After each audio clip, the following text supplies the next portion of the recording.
If you really think about it, Oh God. ambiguity is what makes something terrifying. I mean, the unknown is unsettling, sure, but by itself, the unknown is vague. Can I say Uncanny Valley is probably one of the on the scarier side. Would y'all throw that in like analog horror? When you think of Uncanny Valley, are we throwing it just like realistic Uncanny Valley or like analog horror Uncanny Valley? Because I feel like analog horror Uncanny Valley is probably more scary in my opinion, but I don't know. Uh what do y'all think? It's distant, out of focus. It's like walking through a forest alone at night. It's creepy, but you're never sure what to be afraid of. And Yeah, because of there's that, always that one thing that's off about it. That's so interesting about Uncanny Valley, dude. your fear lies in the potential, which feels abstract, like there's some distance between you and whatever it is that could be out there. Ambiguity, I'm gonna try not to pause as much. on the other hand, is what Oh, happens fuck when no. the unknown grows teeth. It's the difference between walking home alone at night and walking home alone at night when you suddenly hear something scuttle behind you. The first is potential, the second is immediate.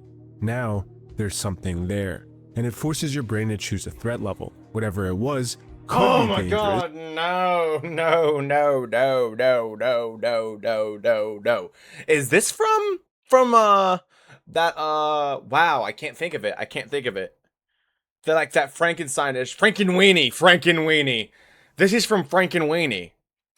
But it could also be harmless. Regardless, it exists within a gray zone, and gray zones are conflicting, which is why I was so struck when I stumbled upon these videos about Plug. the Uncanny Valley. Clearly, the ambiguity of something stop, being stop. almost human Stop, but not stop, quite stop. is what creates the discomfort. But it wasn't just the Uncanny Valley that inspired this video. It was a comment, specifically this comment. The Uncanny Valley implies that at some point there was an evolutionary reason to be afraid of something that looked That's gotta be because of like different types of humans, though. Like Homo sapien, Let me just shut the fuck up.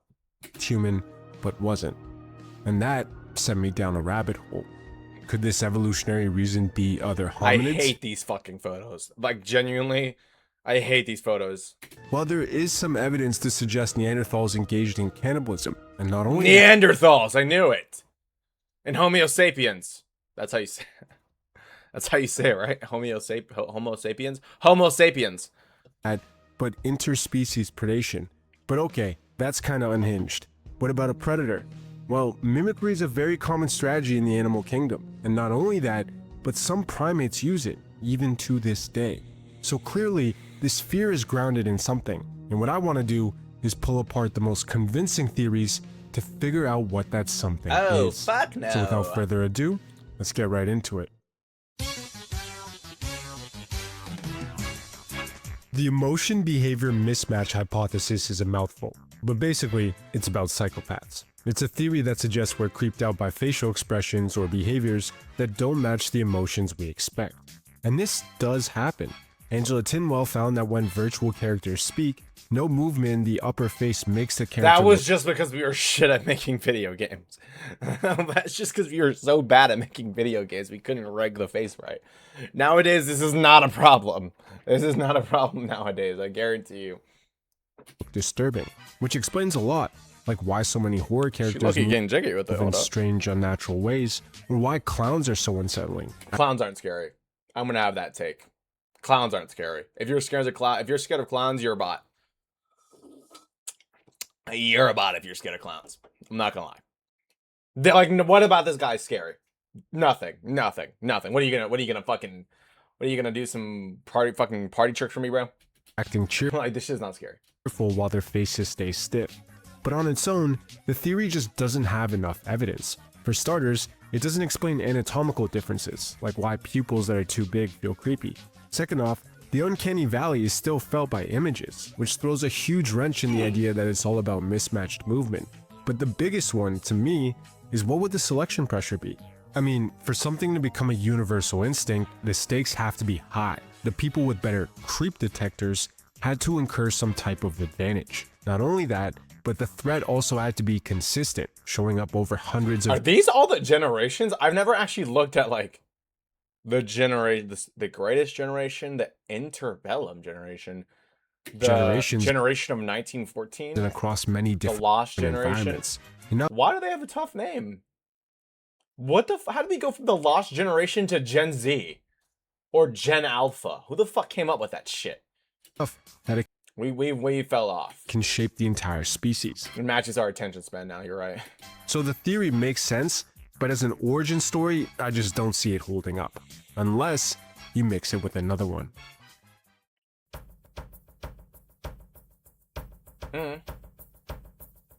For most of human history, we weren't alone. Aside from other humans, there were also other humans. Neanderthals, who were stronger, Getting to stockier, the point. and more adapted to cold climates. Floresiensis, who were tiny, about 3 feet tall, and lived on the Indonesian islands. And finally, I missed the point of the video. Denisovans, who we don't actually know what they look like. Regardless, all of them walked upright, had overlapping territory, and even similar faces. So aside from other groups of our own species, we also had interactions with other groups of humans, and they weren't always peaceful. Evidence from caves in France found Homo sapien bones with cut marks that resemble butchering, the kind you'd find on a prey carcass. There have also been Neanderthal fossils found with puncture wounds from projectiles, which Homo sapiens used more frequently than Neanderthals. And then there's the fact that a few thousand years after we expanded into Neanderthal territory, Neanderthals disappeared. Forever. Because we killed them all, obviously. You know, we were just superior to them. We out-eloed them. You know, they had to level up. They had to lock in. They didn't. We won. Boo-hoo. They lost. We're the winners. Leaving behind only 2% of their DNA, which some of us still carry today. Couple that with the fact that they had different gestures and I movements, think a lot more of us do now. something we would have Is that from Ark? considered mismatched, and there's a pretty solid argument to suggest the Uncanny Valley comes from other humans. I mean, outsiders can be dangerous, right? Yeah, no. Personally, I don't think this theory is correct. Even if there was conflict, there were also peaceful interactions as well. And the very few remains that hint toward cannibalism or some type of predation can just as easily be explained by something else, like a spiritual ceremony or a rare time of desperation. And beyond the fact that the Uncanny Valley can be triggered by dolls or robots, wouldn't it be a far greater survival advantage to just evolve a fear of, say, aggression, rather than something that kind of looks human but isn't? Well, yeah, probably. So for a fear to be this specific and this instinctive, it had to be really costly to miss. And Dolls aren't scary either. Dolls are not scary either, by the way. If you have a fear of dolls, clowns, what's another one? Nope, spiders are kind of scary. Dolls, clowns. What's another like very like well brought about fear that people have that's stupid? Dogs. If you're scared of a dog, you're a pussy. I think That was a little harsh. You're not as cognitive function. That's a little harsh.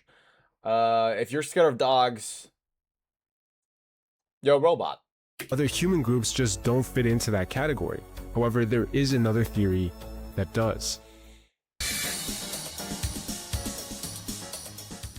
One of the most powerful selection pressures in humans is parasites. There's even evidence to suggest that everything from morality to certain aspects of personality evolved from pathogen avoidance that became generalized. And because of that, some have extended it to the Uncanny Valley as well, suggesting that unsettling feeling is an instinct designed to help us avoid disease or corpses.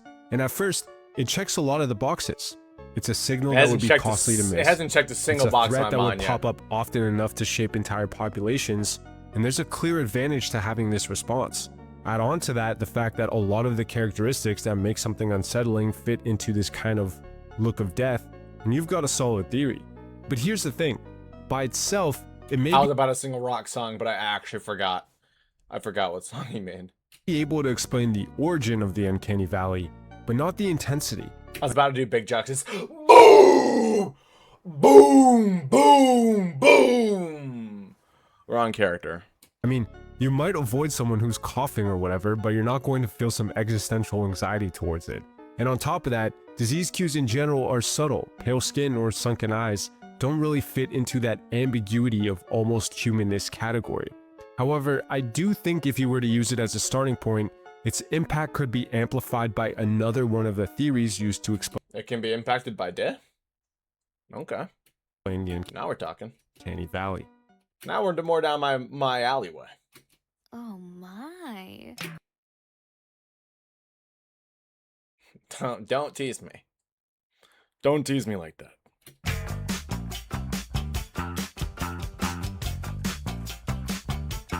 Oh shit. There are many examples of sexual selection amplifying traits that originally served a different purpose. For example, MHC genes help your body recognize and fight off infections. Partners who had different MHC genes when, Oh, yeah. pass on a wider range of immune What is defenses going to on? fight off more infections.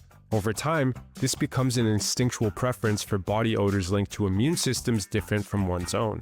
And that's why today, people have Well, or a farmer himself. a preference for those who smell right in a date. Arise. No, let me get into the actual voice. We might also do choicer voicer later. We might. Let me do the arise from Sung Jin Woo.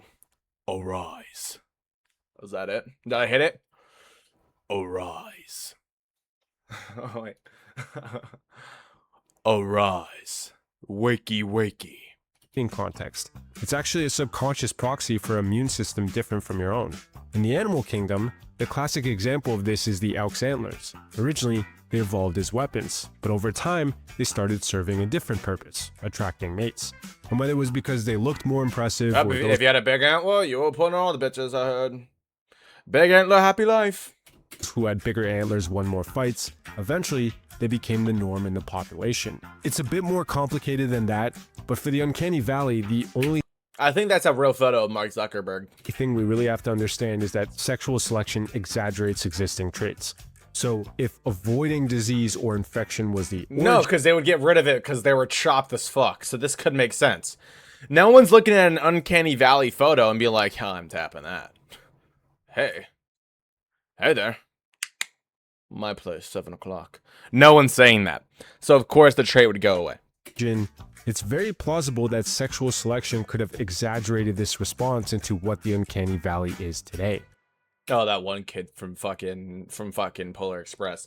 What did he say? What was his line? It was some corny shit. Hey man, is that your seat? Is that your seat? Kick rocks. And I say that for a few reasons. For starters, we're very attuned to certain ratios in the face. This is why averageness is one of the Ah, yes, the golden ratio looks masking black's pill clavicular. I'm gonna bone mash later. 3 pillars of beauty, along with sex differences and symmetry, which are all markers for health. Anyway, when someone has unconventional ratios, it's immediately striking. Not bad by any means, just striking. However, the more important the ratio is, say eye spacing for example, the more sensitive we are to even tiny deviations from the norm. And here's where it gets interesting. That sensitivity doesn't scale linearly, it's a threshold. Below it, the face just looks unique.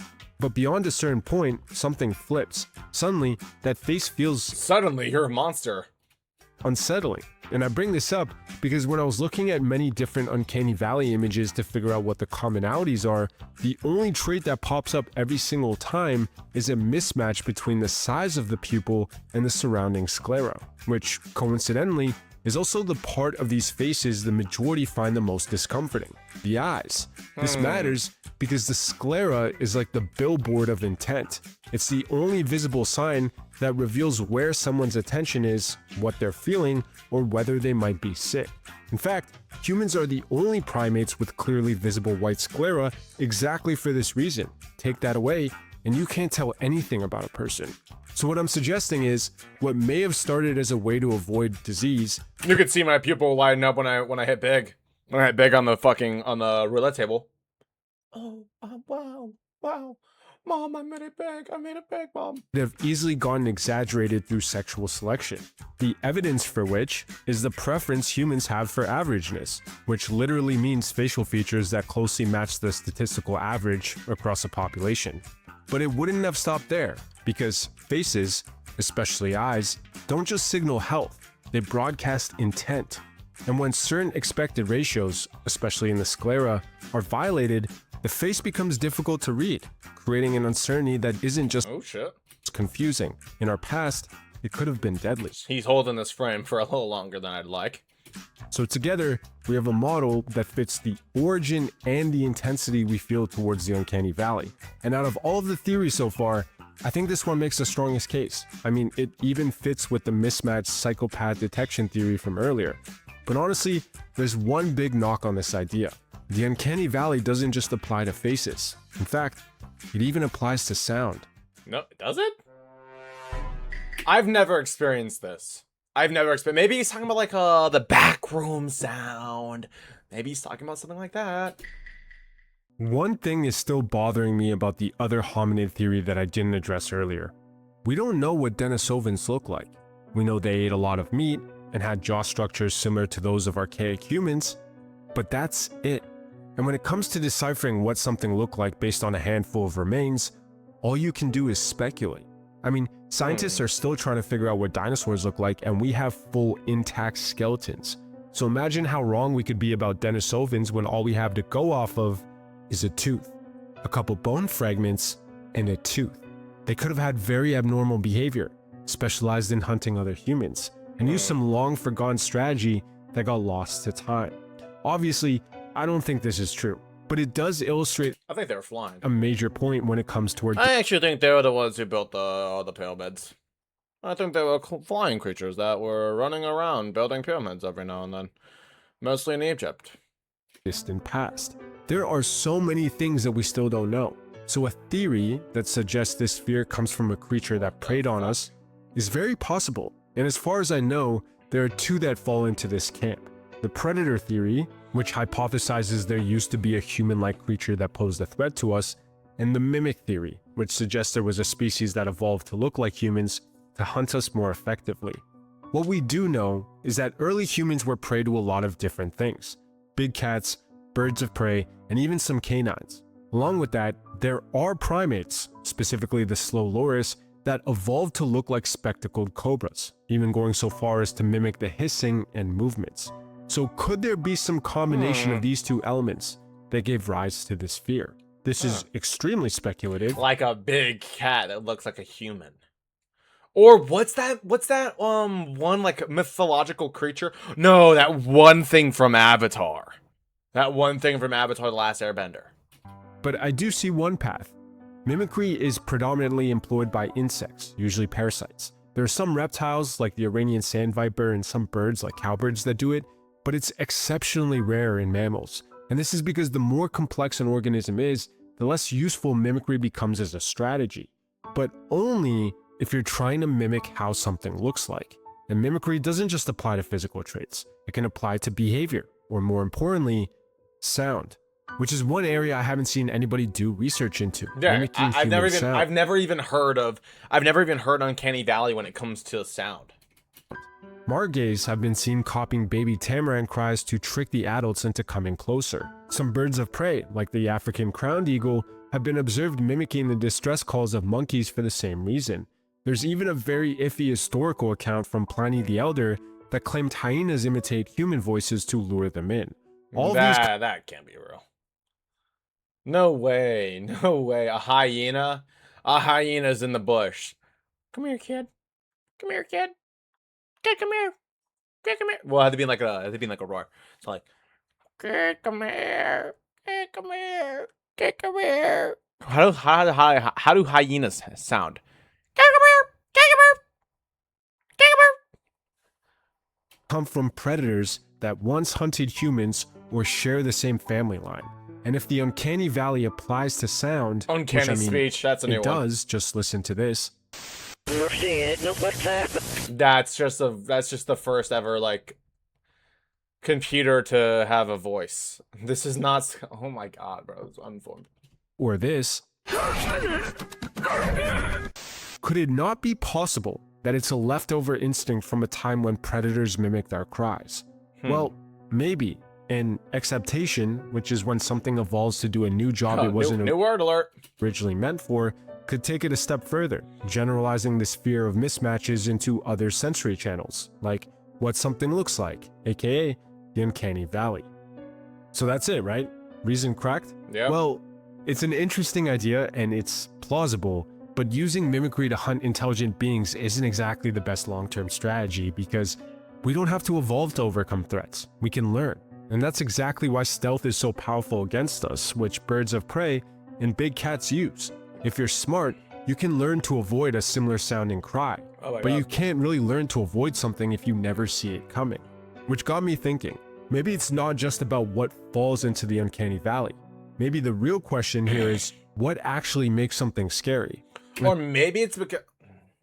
Bad photo. To me, it's not something that looks like it's dead Switch the or photo. expressions Oh my that look God. like they're hiding something. Another bad What photo. makes something Okay, this fuck-ass clown. I think it might be... I lost my train of thought. scary is when it looks familiar, yet somehow looks like it shouldn't be. In other words, it's... Long before the uncanny valley had a name, Freud had his own theory to explain the same unsettling feeling. Unheimlich, he called it, which literally Unheimlich. translates to the unhomelike, something that should feel familiar, Like but liminal doesn't. spaces. What's interesting, however, is that the word Heimlich also has a second older meaning, hidden or concealed. So the word isn't just defined as the unfamiliar. It's the return of something once concealed that we wish hadn't. And when exploring different entities of the horror genre, this seems to be part of what makes them scary. For example, many cultures consider doppelgangers an omen of death, Doppelganger. existing in a strange space between what is us and what is not. This blurred line could stir deep repressed haven't even feelings seen about this movie. identity. Zombies occupy a similar in-between state, not truly alive yet not entirely dead. Maybe they're such a common mythological trope because they bring up buried emotions tied to life and death. The uncanny valley, dolls, and even AI are things that try to mimic humans. That's not... Oh my God, bro. Hey, what do you mean AI is trying to mimic humans? I know quite a bit about AI. I don't know what are you talking about? In a lot of senses, AI is better than humans. And I know there's people, I don't like generative. I hate generative AI as much as the next person. I think it's pretty bad that we're taking art from other people and using it to train AIs without the permission. But I do just want to have the take that some other agentic AI, there's a difference between generative AI and agentic AI. Agentic AI does have a future in the world. It's not going anywhere. I'm not gonna take a stand on whether I believe in it or don't believe in it, but I will say it's not going anywhere. So we need to learn to deal with it. It's not gonna go anywhere. You could say the bubble's gonna pop, but the bubble won't pop. The bubble's gonna do whatever the bubble fucking wants. The guys at the top are gonna decide what the fuck happens with that fucking bubble. We have no control over it, so we're just gonna have to learn to live with it. Or learn to protest, which means that's a perfect segue into the next video that we're about to watch after this ends on why Gen Z can't revolt. Be it in how they look or in their attempt at consciousness. Maybe this brings up repressed feelings about a loss of agency or a fear of being replaced. And there are so many other examples like werewolves, vampires, liminal spaces, and so on. These are all creatures and places and things about what happens when the boundary between real and fake, primal and socialized, empty and full, gets blurred. And it can trigger deep, uncomfortable feelings, which circles back to how ambiguity gives the unknown teeth. It creates a tension that we're desperate to solve. But while we navigate the world by simplifying it into tidy categories, real experiences tend to be harder to classify. That's why our default response is fear. If you're uncertain, it's better to be safe Yeah, whatever you don't know, you're scared of. than sorry, right? But now, as we've become who we are today, Fear the unknown. living in societies shaped by culture, language, and memory, not everything ambiguous is a predator lurking in the dark. Sometimes it's a feeling, but because we can't categorize them, they get buried, only to resurface when some ambiguous thing in the real world resembles that which we've repressed. And so, if you were to ask me what I think causes the uncanny valley, I don't think it's any one theory. I think it's everything. Everything that once posed a threat that forced us to make a decision quickly. And today, even though ambiguity is no longer the immediate threat it once was, maybe it's more personal. And arguably, that's worse. Yeah. But anyway, thanks for watching. Like a deep personal, like something's off. Like you're always longing for more, or you're so aware of your insecurities because of social media. That's a good point. That's a really good point. All right, W video by Darwin's Lab. Everyone like, subscribe, do what you gotta do.